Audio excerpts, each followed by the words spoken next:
दो बिल्लियां थी, गुरु बिल्ली और शिष्य बिल्ली। गुरु बिल्ली की सोचने और समझने की क्षमता बहुत अलग थी। वो इंसानों को बड़े ध्यान से देखती और उसे समझने की भरपूर कोशिश करती।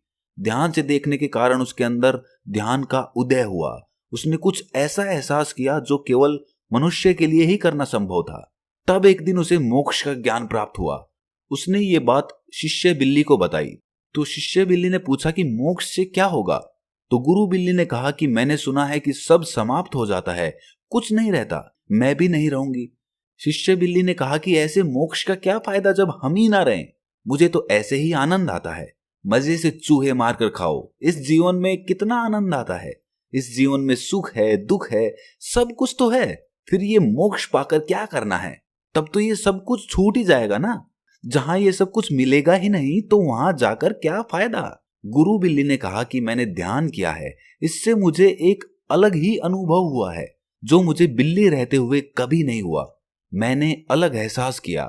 जब ये सब इतने अजीब हैं तो मोक्ष कितना अजीब होगा। मैं उसे भी जानना चाहती हूं, भले ही मैं ना रहूं। और एक दिन ध्यान करते करते गुरु बिल्ली मोक्ष को प्राप्त कर गई और उसकी मृत्यु हो गई। शिष्य बिल्ली ने कहा, अजीब पागल गुरु बिल्ली थी, अपना पूरा जीवन व्यर्थ के कार्य में ही गुजार दिया।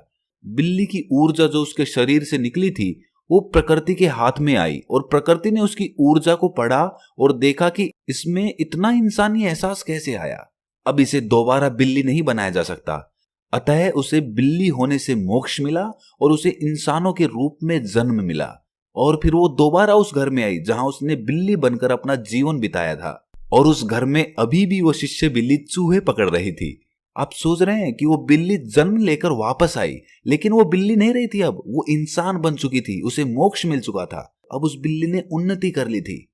उसे अगर आप बिल्ली कहेंगे तो वहां पर वो हंसेगी कि आप पागल है।